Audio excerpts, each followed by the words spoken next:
New from Lewis Capaldi. It's called Strangers on BBC Radio Oxford. Right, it's 11:22. It is Friday, and that means one thing. There are a load of brand new movies that come out today. Our movie critic, Van Connor, well, he gets to go and see them all before we do, so he comes on to talk about a couple of them and let us know, really, if they are worth seeing or if they're not. Good morning and welcome back to the show. Van, how are you? You all right? Hello, Mr. Ball. How you doing, sir? I'm good. I pictured you sitting on your sofa with your electric blanket on this morning with it being so cold, but alas, you're not. No, I've got electric clothing. It's a lot easier and more portable. I knew it's so cold. I'm dying here. I've got the perfect movie for the season, though. Don't you worry. I've got the perfect movie for this climate for you. But first, we got to take to the skies. We've got to talk about Lift, the new Kevin Hart movie. You must have seen the ad for this. Is the Netflix one? Yeah. I mean, for me, you know, it's I like a good heist movie. You know I do. So this is kind of up my street. So this is initially like an episode of BBC's Hustle, if you remember the old Adrian Lester show Hustle, and then sort of the second half, Ocean's 11. So you've got Kevin Hart as the suave leader of a band of international art thieves who are being hunted by an Interpol agent who also happens to be Kevin Hart's ex-girlfriend. And no sooner has she caught him than Interpol actually needs to enlist them to aid them on an investigation to trap a notorious international terrorist. This is ridiculously convoluted, I grant you. But in order to trap this terrorist, Interpol needs Kevin Hart to steal $500 million worth of his gold from an airplane in midair. So let the heist commence. I have a clip for you. This job, I don't know if it's possible. But if there's a way to do it, we find it. We need to intercept $500 million. But we're not taking the gold. We're taking the plane? The whole plane? It's kind of hard to take half a plane. Nice. Welcome to the team. They really love you. I mean, what's not to love? You are a thief, a con man, a professional liar. Agree to disagree. This is it. I show them what true artistry looks like.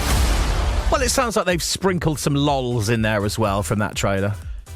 Well, I mean, it's Kevin Hart, so you'd be surprised if there weren't some lols. I mean, I think he's a bit overbearing usually, but he's dialed it down a lot here. And I have to imagine that what he's shooting for is Adrian Lester in Hustle, because it's very close to that. Like, I can't imagine that that's not what he was using as research. You've also got a team that consists of, like, Mbatha-Raw, Vincent D'Onofrio, Billy Magnuson, villain is Jean Reno. The movie falls apart pretty much the minute they start the actual heist, because it then just becomes lunacy and bonkers, makes no sense. Prior to that, though, it's idiotic, but it engages, it charms, it sort of wins you over. I would rather that they gave any kind of character whatsoever to either Vincent D'Onofrio or Billy Magnuson, because they are the MVPs of this. But alas, the movie kind of gives them a scene each and then just leaves them to it, which in the case of D'Onofrio in particular is a real shame. But what works, even though it kind of is a bit predictable. But it's a Kevin Hart heist movie in 2024 on Netflix. You kind of know what you're in for on that one.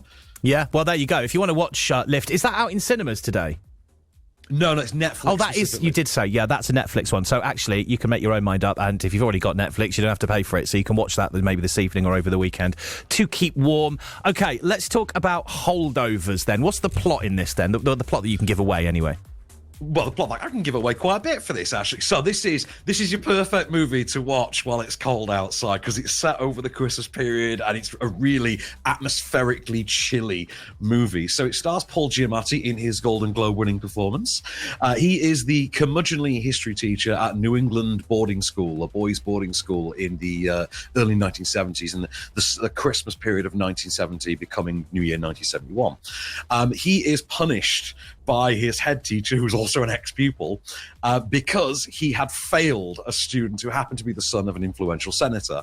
As a punishment, he is tasked with looking after the boys who have to stay over the Christmas break, who don't get to go home, the literal holdovers, as they are called.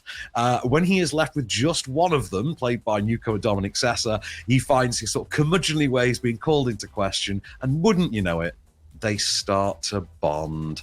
So I've got a clip for you from before any of that soft stuff, when Giamatti's on fine Whiplashian form, giving the kids their grades. I can tell by your faces that many of you are shocked at the outcome. I, on the other hand, am not, because I have had the misfortune of teaching you this semester, and even with my ocular limitations, I witnessed firsthand your glazed, uncomprehending expressions. Sir, I don't understand. That's glaringly apparent. No, it's... I can't fail this class. Oh, don't sell yourself short, Mr. Coates. I truly believe that you can. I'm supposed to go to Cornell. Unlikely. Whoever the actor is there who's the teacher, just when I hear his voice, I just think of the dad from American Pie. He just sounds almost identical. Well, that is Paul Giamatti. That is my boy, Paulie G. Oh, am I right? That's the man who's got the Golden Globe. Wow. Right. I'm telling you now, 50% chance he wins the Oscar. You reckon? 50%. It's between him and Cillian. So it's Holdovers v. Oppenheimer for Best Actor. I'm sorry, Bradley Cooper does not stand a chance in hell. It is between my two boys there. This movie rocks. This is the new Dead Poets Society, baby. Wow. And I love that movie. I love Robin Williams in that movie. There's a bit of Robin Williams to this performance, but halfway between Williams in there and J.K. Simmons in Whiplash, there's a bit of that curmudgeon thing going for it. Even a bit of Devil Wears Prada in there. A little bit of that biting sass of Devil Wears Prada. But all in this lovely, touching, feel good. They don't make them like this anymore. Kind of old school, dramedies. I really love this. And like I say, it's kind of one of those unlikely Christmas period movies, like people view Planes, Trains and Automobiles, which is technically a Thanksgiving movie, but it's winter. And it's going to become, I think, an unlikely rewatcher in years to come. Are you going to be talking about this at Christmas, saying it's one of your top 5 Christmas movies, do you think? Is that where we're going with this? Oh, I don't know if we're straying into can it quite meet the likes of Die Hard for me, but, I will watch it next year, because I'll watch it next Christmas, and because it's released in January, there's a decent chance this is going to be on my top 10 of the year list. Like, seriously, now. Wow. Well, that's made me want to watch it if you're going to rate it that highly. So that's out in cinemas from today if you want to go and see it. It's called Holdovers. Great. All right, Van, what we got next week? Anything to look forward to that you're going to review?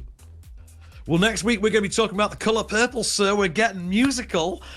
And Andrew Scott is starring in All of Us Strangers next week as well. We'll see what you think to that when you get to watch it. And we will catch you then. Have a lovely weekend, Van, and thank you very much. Till the next time, good sir. Let's go, girls.